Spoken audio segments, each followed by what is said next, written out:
That was very good timing. You go? Sure. All right, you're gonna do good. Okay.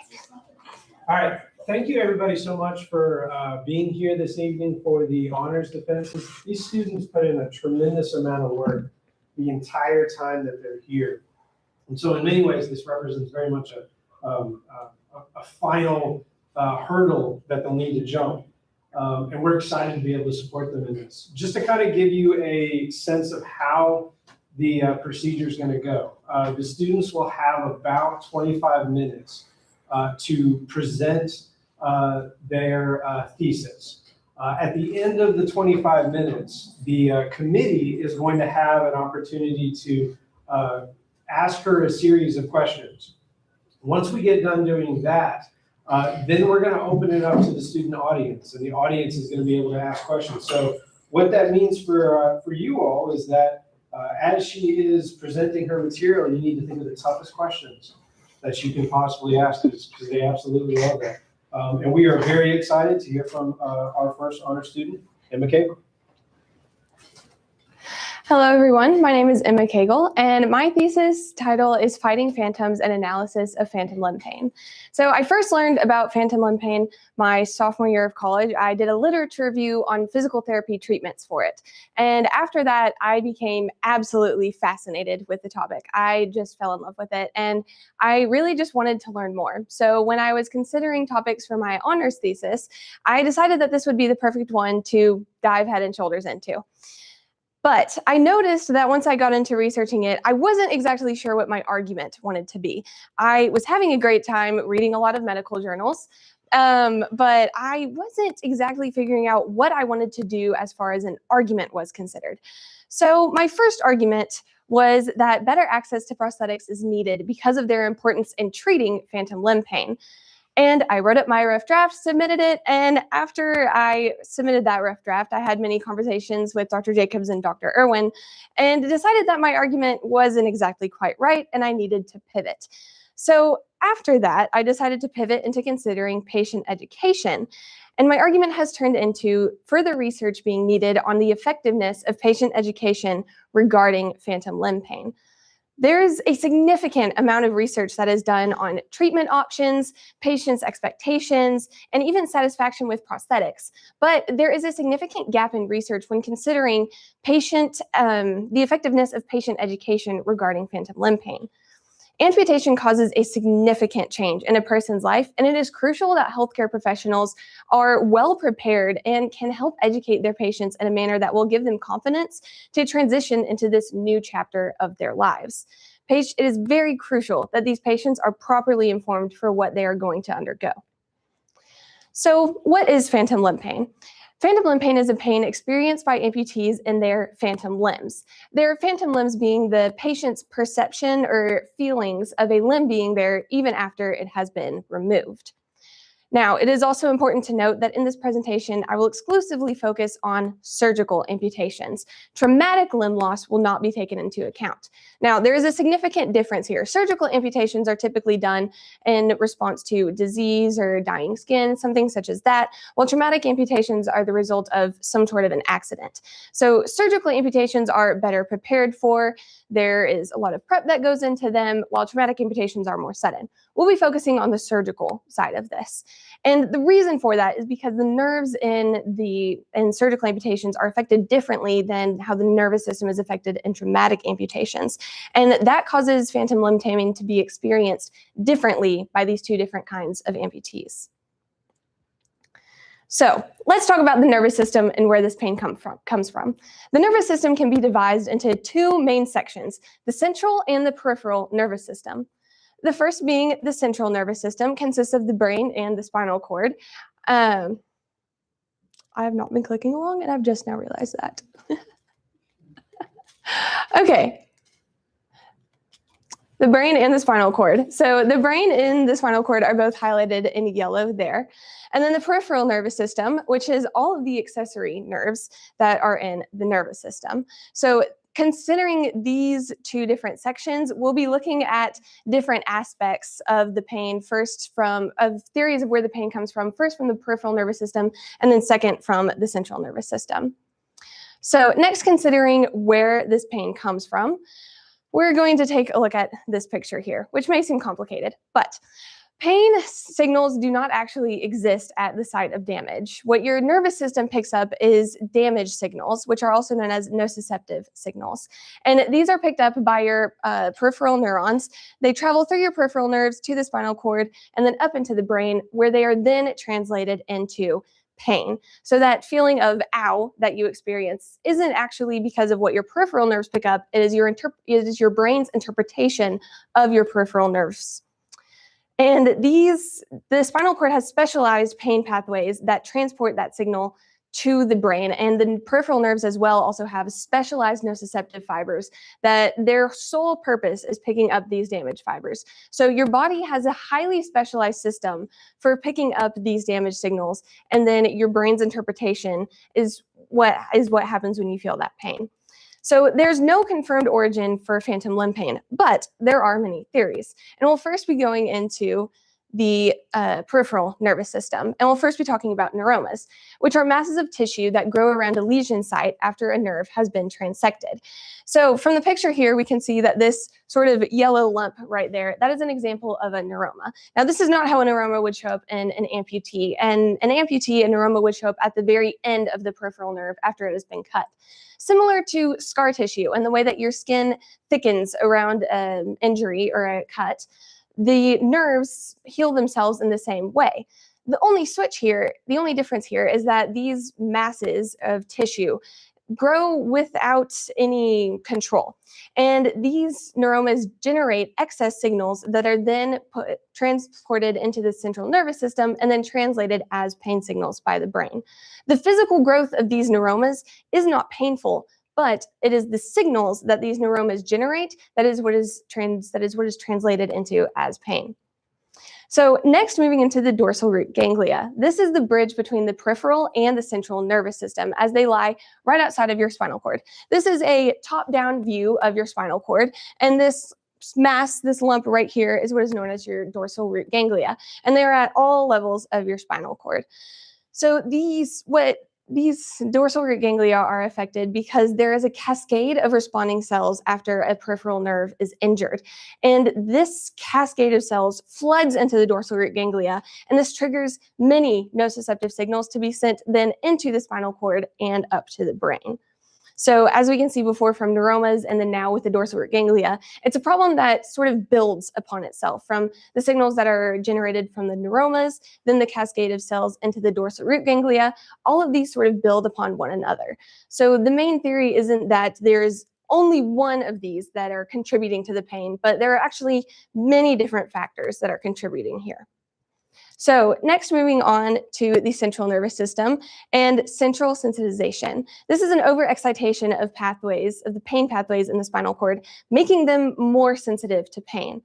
So peripheral nerve damage leads to the dorsal root ganglia being overexcited, and then the physical pain pathways that are in your spinal cord can become more susceptible to these pain signals and causes a patient to be more sensitive to pain as a whole. So again, this sensation of building and building and building upon itself. But here is quite interesting because the physical pain pathways in the spinal cord can be affected. So this means that when a patient is experiencing even more pain, they're just becoming more and more susceptible to pain. And this is something that is not only seen in phantom limb pain, but is also seen in chronic pain conditions such as lower back pain, where people are incessantly in large amounts of pain, even though there may not be specific signs of injury, but their nervous system is so sensitive to pain that they are continuing to experience it. So our final portion of this is cortical reorganization, which is a shifting in the way that the sensory cortex interprets nociceptive signals. So here I have the primary motor cortex highlighted in red and then the primary sensory cortex highlighted in green. And these are specific areas of your brain that have very specialized function. The sensory cortex picks up all sensory information in your brain, and then that is where your brain interprets and figures out what to do with the sensory information. So we're going to take a look at the sensory cortex as a whole. On this side, we have the layout of the motor cortex, and on this side, we have the layout of the sensory cortex. And this human that you see sort of stretched out around the outside is what is known as the homunculus of the human nervous system. So the homunculus represents the brain's body map in your brain of each of the different parts of your body. So each of these different sections of the cortex receive information for different parts. So we have like the hand, the fingers, the thumb, the eye. Each of these specific parts of the cortex are designed to receive information from those specialized parts of your body. There's a study done in 2020 that found that some hand amputees experience sensory information in their face because the neighboring regions of their cortex had taken over for that loss of sensory information from their hand. In addition to this, cortical reorganization can contribute to phantom limb pain because when there is no longer sensory information being put into certain parts of the brain can generate its own signals to make up for that loss. And often these signals are what is interpreted as pain. This is why there is phantom limb sensation and phantom limb pain. Amputees can feel that there is still a limb there and not be in pain, but sometimes the brain does interpret these signals as pain, contributing to phantom limb pain. So next we'll look at treatment options, specifically focusing on non-pharmacological treatment options. The reason for this is because the prescription drugs that are generally prescribed to treat phantom limb pain can typically be addictive. So it is important to focus on non-pharmacological treatment options instead of relying solely on pharmacological treatments. So the first is ensuring that the patient is in as little pain as possible. And this is specifically to target and prevent central sensitization. Because if a patient is not in pain before their surgery, then after their surgery, their nervous system is less likely to be as sensitive to pain. So next, we'll look at targeted muscle reinnervation. This is a surgical technique that is used to target neuromas specifically by redirecting the transected nerves into neighboring muscle bellies. This is a tactic that can be done during surgery, but it is also a potential surgical treatment for after the patient goes through amputation and after they have already been healed. This is to prevent neuromas from forming and also to allow for the peripheral nerves to still receive sensory information from surrounding muscles, which can help prevent some of the previous disorders that I've discussed.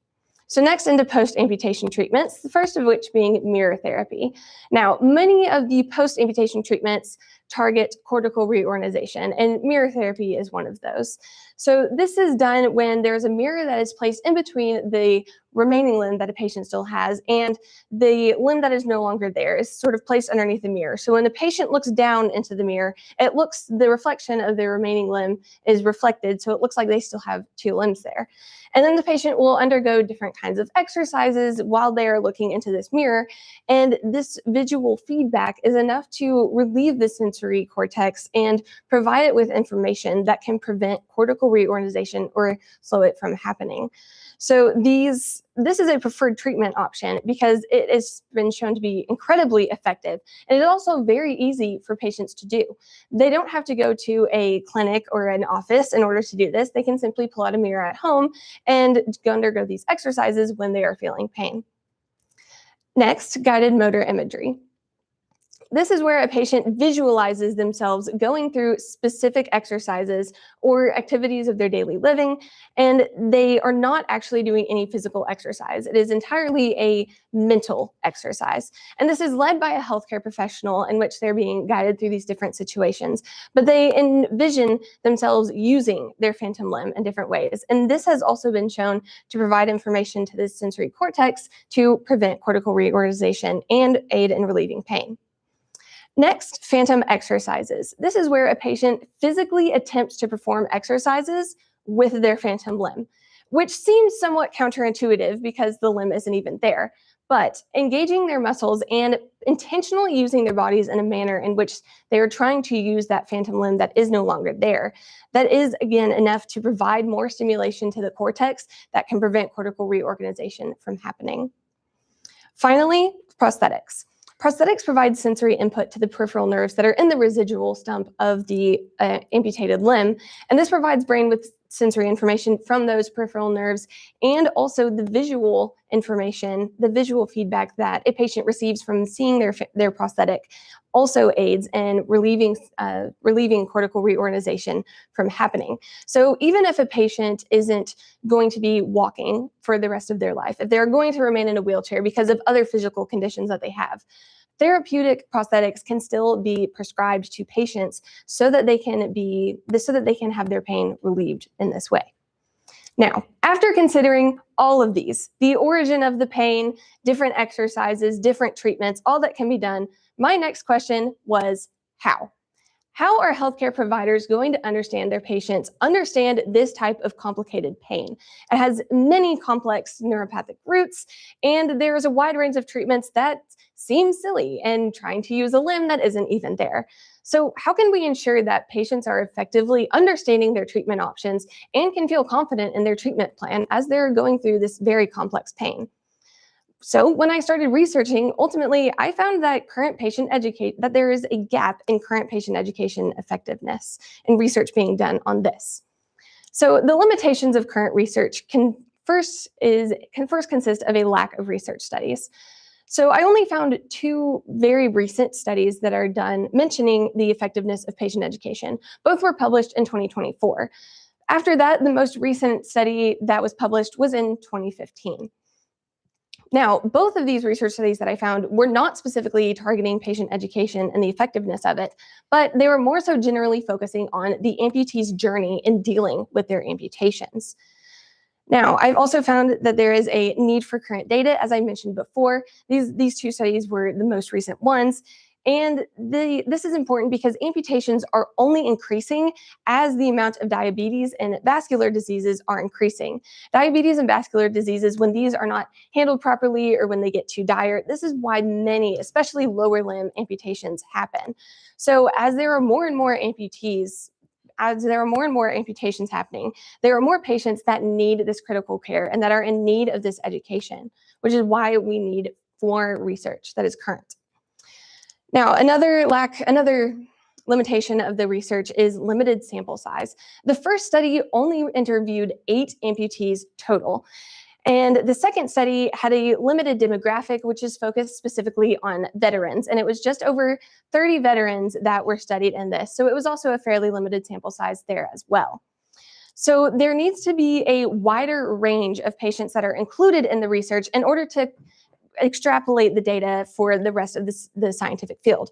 In the first study that studied specifically 8 patients, there were some that felt that they had been educated well, and there were others that were not. Now, the patients that felt that they had not been educated well, it is unclear whether those are outliers or not because of this limited sample size. This is why we need further research studies with a wider range of patients that can be done to understand whether patients as a whole are feeling this way, or if there are outliers that are feeling well educated, or if the outliers are not feeling well educated. And finally, there is a lack in variety. So the second study suggests that acknowledging patients as active participants in their care suggests better outcomes with pain management. But as I mentioned before, these studies did not focus on the effectiveness of patient education. It was more of the amputee's journey as a whole, which is why more specialized research is needed. And there is also specialized research needed in different areas of healthcare as well. Amputees interact with various kinds of healthcare professionals as they are going through this journey, from doctors to nurses to surgeons to physical therapists, occupational therapists, prosthetists, and orthotists. And each of these help them in a different way throughout their journey in dealing and handling an amputation.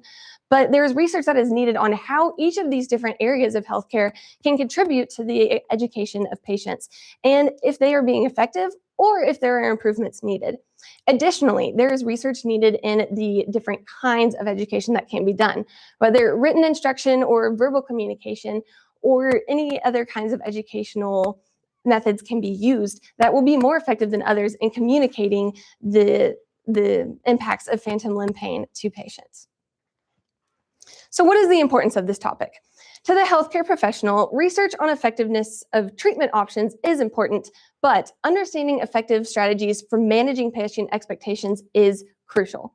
The argument is not that the healthcare system is doing a bad job in this area. The argument is that we do not have enough research to know whether the healthcare whether the healthcare profession is doing a good job of effectively educating patients. So while there is significant amount of research, as I mentioned before, on various treatment options, prosthetics, and even patient satisfaction with prosthetics, there is a significant lack of research that is done from the patient end of the experiences that they go through, and if they feel whether they are being well educated or not. Now, from the Christian perspective, what our views say on pain say a lot about our views to God. And there is a specific Christian tie-in, I believe, here in this. Many Christians will say that painful experiences are all a part of God's plan and seek comfort in the fact that the divine is in control. However, it is needed to see that this stance is a flawed one to take. And this is showed by David Bentley Hart in his book, The Doors of the Sea, Where Was God in the Tsunami? In this book, he mentioned that there is a comfort to be found in the idea that every instance of pain is a gear in the divine plan, but one should consider the price at which that comfort is purchased. If we believe that God is intentionally inflicting pain upon people to use as a tool for his divine plan, we are sorely misunderstanding God and how he works. God does not intend for us to be in pain. We are in pain because of the circumstances of our fallen world and the fact that we actively choose to turn away from God. So then God hands us up to the natural consequences of our choices that we make. God does not purposefully inflict pain upon us. This is crucial to understand for this topic because God does not want humans to be in pain, but God does want Christians to be caring and compassionate people and to help others who are in need. So we need to understand the importance of this care and this compassion and understanding pain from a Christian perspective in order to be effective in healthcare and provide patients with the compassionate, patient, and effective care and education that they need. So looking to the future, suffice to say that studying this topic has been a lot of fun for me. Now, it has been a lot of hard work, and there have been many, many hours that I have poured into this. But looking to the future, I doubt that I will stray away from this topic anytime soon. And I am very excited to see how healthcare will be handling patient expectation and managing patient education regarding phantom limb pain in the future. So there are many questions that I have looking to the future, including what further studies need to be done to determine the culprit of phantom limb pain? How can current patient education be evaluated? And finally, what strategies are most effective to properly educate patients on phantom limb pain? I am, again, very excited to see how the healthcare field and how science as a whole will develop further in the future. But these are all questions that need to be answered if we are going to make up for this lack of research that we are currently seeing regarding patient education of phantom limb pain. So thank you for your attention, and I now stand open for questions.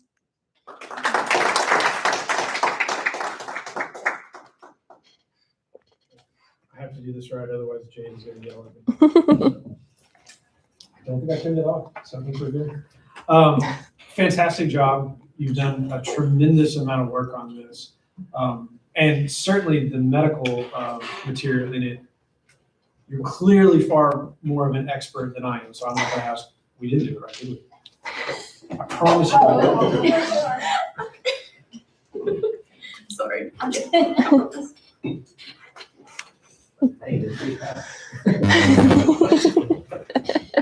Promise you I did not turn it off. Okay. Part of my question then is going to be, in looking at your argument, it sounds like a lot of the implication is that that care is going to have to be highly individualized in terms of time, energy, and resources. That taking priority as opposed to maybe even efficiency and volume of care. So part of my question is, what changes do you see sort of needing to take place within the medical industry that would allow the sort of care that you're advocating to take place? Absolutely. I do appreciate you seeing the individualized need because everyone's nervous system is different. Everyone interprets pain in different ways. Everyone has different tolerances for pain. So yes, individualized care is highly important in this area. So I think that for different changes that might need to be made may include researching which strategies are effective. So whether that be just verbal communication, whether written instruction or brochures or pamphlets or things of that sort that patients can be given that have various types of information regarding phantom limb pain. I think that research needs to be done determining which is more effective, and even going into verbal communication, what kinds of effective strategies within verbal communication are more effective than others in communicating with patients, and even communicating with patients of different demographics, which is why there is larger sample size, more variety in demographics and studies that is needed to be done. So I think that there are a lot of available options out there for changes, but I think before specific changes I can say what specific changes need to be made, there is that research that is needed to be done first. Okay. Sort of related to that, much of what you advocate seems to be, or sort of an underlying argument here is the manner of approach by the medical person. And it almost seems like the person not only needs to be able to handle the medical component to it, but also needs tremendous training in just being able to deal with people in teaching and communicating. Can medical personnel effectively handle both just because it is such a big skill set? I believe so. And I will say I believe that because I have personally seen in people that either I have been treated by or I've shadowed, something like that. I've been in many different settings and I'm very thankful for these experiences. But I've seen many healthcare professionals who are entirely capable of communicating with people on that human level and providing that deep, compassionate care while also medically being effective as a medical professional at the same time. So yes, I do believe that there is a significant amount of training that is needed, and that can contribute to changes that maybe need to be made in different kinds of medical school, different types of graduate level work, and maybe more training being needed there and changes implemented at that level as well to make sure that the medical field as a whole is being trained in this way of providing compassionate care. Okay. I've got about 15 questions I could give you here. I've got to figure out which ones I want to give. Okay, so the first question, the one that I've already talked to you about, is can you explain the difference in your, not in your presentation, but in your paper, you talked about phantom limb pain. Let's see, where is it? I had it. I'll tell you, what are the main differences between centralization and hysterical pain? Okay. So can you explain that to us? Absolutely. So the main difference is that one is real and one is not. Central sensitization is an actual kind of pain that is experienced. And again, like I mentioned before in my presentation, it is an oversensitization of the central nervous system, making a patient more susceptible to pain. While hysterical pain, it is an older term and it was used as sort of a catch-all. And there were patients that were experiencing phantom limb pain, especially after the Civil War, that were being sort of brushed off as hysterical. And medical professionals were not believing in the pain as a whole until there was a significant amount of Civil War veterans that came forward that were communicating their experiences with phantom limb pain. It took that large amount of people coming forward with their experiences to actually start medical research being done on this before it was found that phantom limb pain is a real medical kind of pain that is experienced, and central sensitization is a real kind of pain that contributes to that. Okay, do you consider pain neuroscience education, or can you consider pain neuroscience education as a treatment, especially in centralization? And is phantom limb pain considered centralization? I am not sure if phantom limb pain is considered central sensitization. I think that it contributes to it, and I think that there are potential many factors that can contribute to it. But I don't know if I would say that central sensitization as specifically, if that is just what contributes to phantom limb pain. So if pain neuroscience education is effective in treating the centralization, which is a pain magnification syndrome, do you think that pain and phantom limb pain is a pain? I think it's probably a kind of centralization, But would pain neuroscience education be effective in both? I think that it would be effective in both for sure. From even just the mental effects that it could give to patients and more clarity and more confidence in what they are feeling. Because I read about some studies that mentioned that patients felt that they were going crazy or felt that they were going insane or even hesitated to speak up about their experiences because they were afraid of how people, even medical professionals, would perceive them. So I think that emphasizing this pain neuroscience education to patients would be very affirming to their experiences and the pain that they go through and would be significantly helpful to their treatment. And I agree. I think that is the missing key. The patients need pain neuroscience education to understand what's going on. Absolutely. Very good.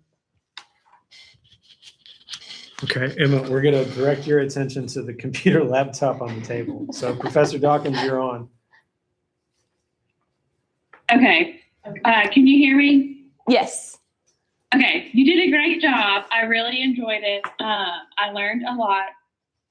So similar to Dr. Jacobs, you were the expert in the medical science part of this. So a lot of my questions are dealing with kind of the spiritual aspect of it. So my first question for you is, why do you think it's important to consider the reality of pain within a Christian paradigm? I think that it is important to understand the reality of pain because of what it says about our beliefs in God. So instead of saying things such as pain is just a part of God's plan or something like that, I think we need to understand the nature of God and how he works and what he uses as tools. I don't believe that God intentionally uses pain as a tool and intentionally inflicts pain on humans. Because again, I think that would make God immoral, which is impossible.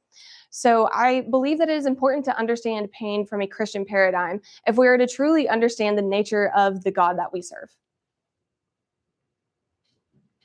That's great. Thank you. And then kind of a follow-up question, or another question I had is more specific to your paper.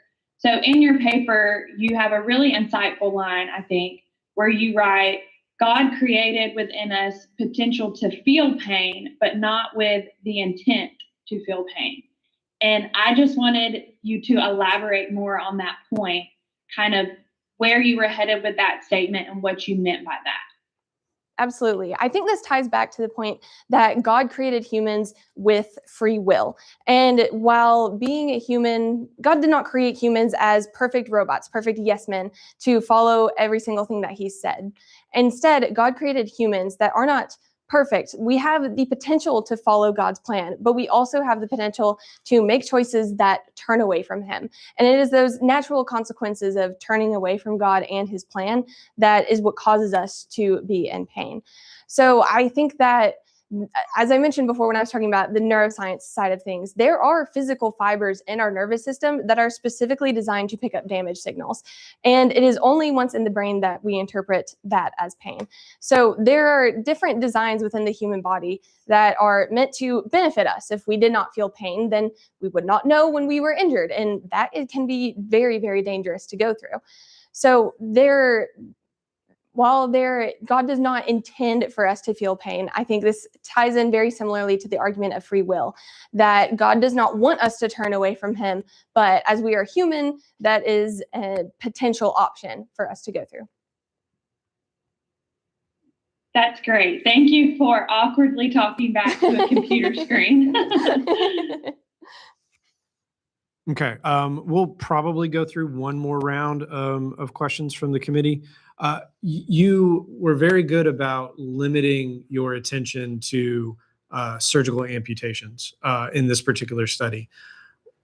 Granted, you haven't looked at the other side, but having looked at what you did look at, what do you imagine are similarities and key distinctions for those who end up losing limbs because of some sort of traumatic injury? Absolutely. So from what I have seen, well, granted, it has not been as much, but from what I have seen is that traumatic amputations tend to result in a greater amount of phantom limb pain, and that it can tend to be more severe because the nerves are not handled in as delicate a manner as surgical amputations.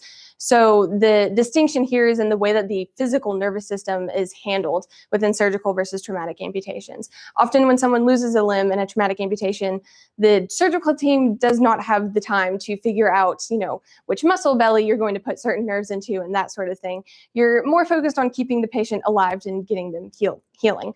So I think that that is a key distinction between the two. And if anything, that can create a need for more compassionate medical care in that situation, because a patient has not only gone through an amputation, but also a traumatic event in their life. And that requires even more compassionate care because there can be an obstacle of the patient being in emotional distress. And that would be something that needs to be overcome in order for the patient to properly understand the phantom limb pain that they would be experiencing. Okay, I have about 5 questions related to that, but I'll pick one. So,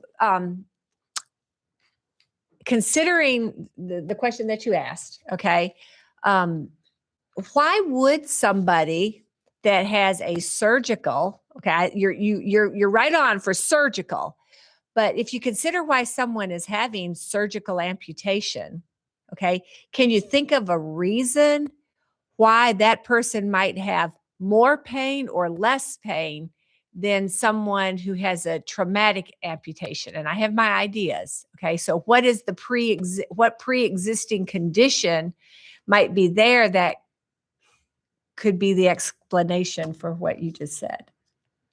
Can you think? I'll help you if you can't get it. I know that surgical amputations are often caused because of a lot of underlying health conditions. Okay. So what happens in that underlying health case? So you mentioned diabetes. And so what happens diseases. in vascular diseases? Yes. And how does that present itself with like sensation and feeling? There's a word that starts with an N. I'm not sure where you're heading. Peripheral nerve. Are you familiar with peripheral neuropathy? I'm not. Okay, so peripheral neuropathy means that those nerves in the periphery are damaged, they die. And so they don't carry impulses. It can cause increased pain or it can cause decreased pain. Mm-hmm. So sometimes, when you have a traumatic amputation, all of those nerves were healthy. The Mm-hmm. soldiers are healthy, but these people with diabetes and they have peripheral neuropathy have damaged nerves because of the neuropathy. Okay. So that'll help you. And I didn't know if you would know that or not. Now go back to your homunculus. Okay. So I can't tell you that I know the answer to this question either, but I'd like to hear your thoughts on it. Okay. So when you consider the homunculus, when you consider the foot or the leg, okay, and you see the size of the diagram. So after you have an amputation or you lose a limb, does the representation of the foot get bigger or smaller? It gets smaller because the neurons there, the cortex becomes deafferented. And so that is what contributes to that loss of sensation in the specific areas of the cortex. But what if you have phantom limb pain? Does it grow or get smaller? I believe that it gets smaller because what I've read is that the brain can generate its own signals to sort of make up for that loss. And those signals are what is interpreted as pain. And I agree. I think that's why you use the mirror therapy to keep it larger. Yes, okay, so absolutely. that you're in control. Okay. All right, Professor Dawkins, we probably have time for a quick question. Okay, I'll try and make this as quick as possible. Particularly in the section of your paper, you talk a lot about like pre-fall, post-fall, the idea of pain entering the world, and you mentioned, Eve, specifically the pain of childbirth. And so this last question is really just more curious kind of where your head is with this response. But in John 16:21, scripture says, a woman, when she is in labor, has pain because her time to give birth has come. But when she has given birth, she no longer remembers the anguish because of her joy that a child has come into the world. Of course, the context is that Jesus uses this analogy to explain to his disciples what it will be like for them when he leaves them. But I have always found this verse like fascinating and in a way very encouraging. So that being said, I really want to know, what do you think, or do you think this verse connects kind of with your understanding of pain? Why or why not? Kind of what are your initial thoughts to that, your reaction to hearing that about childbirth and the idea of a woman forgetting that pain? So I am not the expert in this area, so this is purely just knowledge that I sort of know at random, honestly. But after a woman goes through childbirth, there is a flood of hormones that cause that rush of emotions that causes the reduction in pain and that forgetfulness of pain in a sense. And that's the joy that a woman has in having her child. So again, that is all I know on that subject, and I am not the expert in that. And I really can't make a good connection into what I've discussed in my paper regarding that, but that is my best shot at that. That was great. Very good. Okay, at this point, we will open it up to the audience, and you can sort of handle it as you like. Okay, so sorry, I promise I'm not trying to ask you about something that you already said you didn't research. But I'm just curious, like, with the different types of phantom limb, with the surgical and traumatic, is that what it is? Yes. Do you know if the same research gap exists in traumatic? Like, has that one been researched more, but surgical not as much? Or is it just phantom limb treatment in general is under research?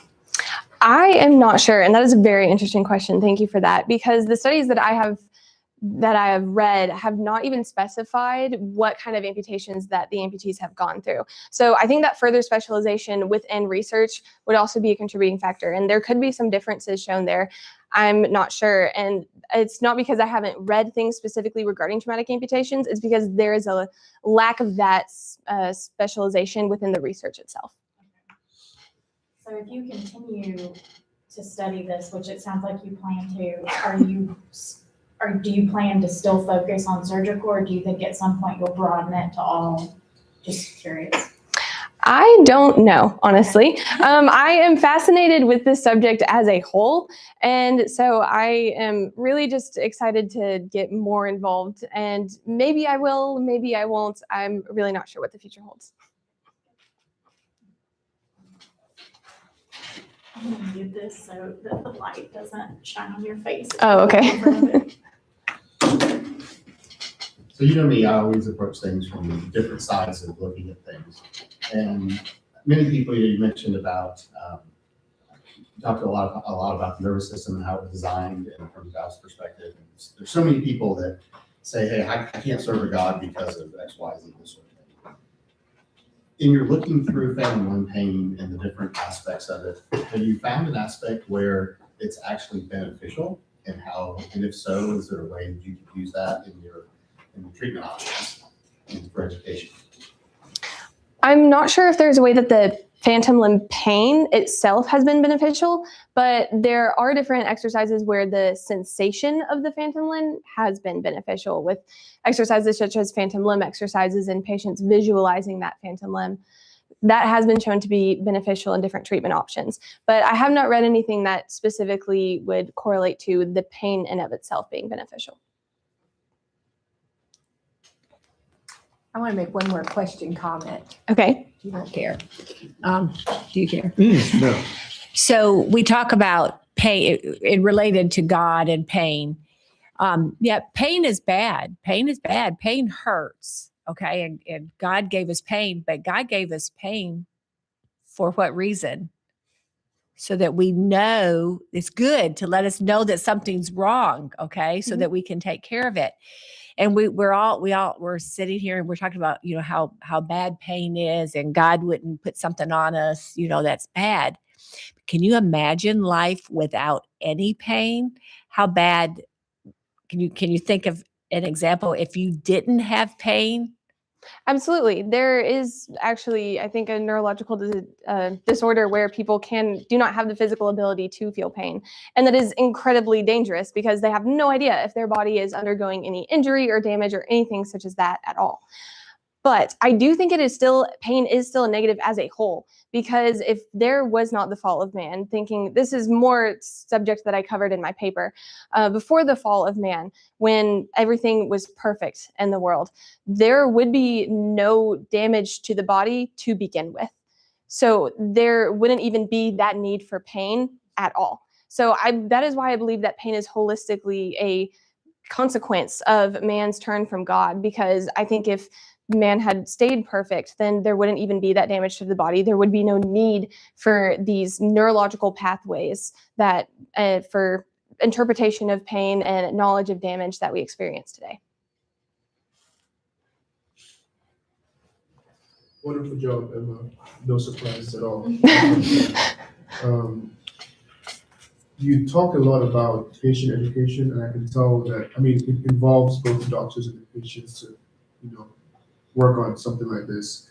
And so I wonder if, and this is more about the surgical part that you researched, but I guess it also ties into the traumatic part because there's trauma involved. So I wonder if there is just anything that could be done for the patients and their mental health when they lose a limb, because losing a limb isn't always an easy thing, I would imagine.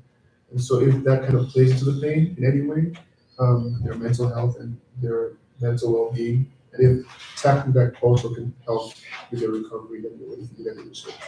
Absolutely. In fact, one of the two studies that I mentioned, the one that interviewed 8 people, the one thing that they advocated for was psychotherapy for amputees and helping them with their mental health following an amputation. So I think that mental health is definitely something to consider. And that is why that is one of the obstacles almost that is current in healthcare that healthcare providers have to overcome, because these patients can be in so much emotional distress from processing what they have gone through and understanding what the future looks like for them, because their entire life has changed after an amputation. The way that they go through their daily life is completely different now. So it is definitely something that needs to be considered and that needs to be understood, which is why we need more research on how healthcare providers can be most effective in educating patients. I believe I saw a hand over here. Yes. So my question was similar to Susie's. Just, your argument was very much from the physiological and biological side of phantom pain, which makes a lot of sense. But I was also just curious about whether there was and how influential a mental element would be, because we know about phenomena like the placebo effect, for example, where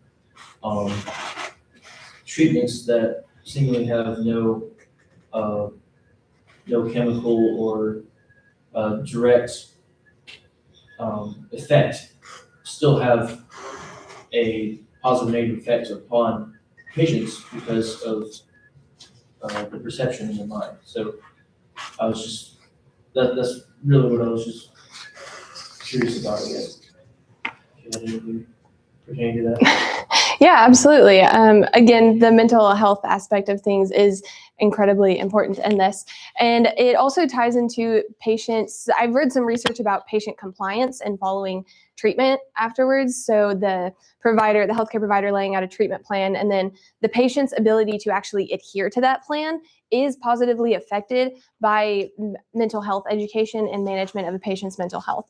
So the better a patient is mentally, and the more confident a patient is in their treatment plan moving forward, the more compliant a patient can be with their treatment plan, ending up in overall better outcomes for their health as a whole.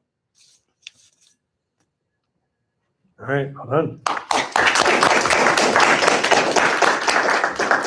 Okay, her committee has to just meet just for a few minutes, so feel free to mingle, but don't leave, and then we'll come back and say some nice things about it.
My grandpa made me cry.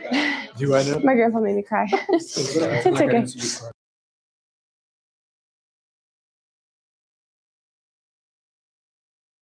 Okay, thank you so much.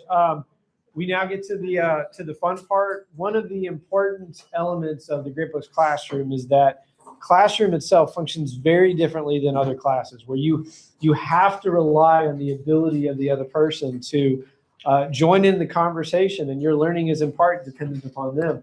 And so at the end of every Great Books class, we always have the students write words of honor for each other. These are things that they can look back on and maybe cringe or at least just be happy because of some of the comments. Well, the professors want to get in on this too. So Emma, here are your words of honor.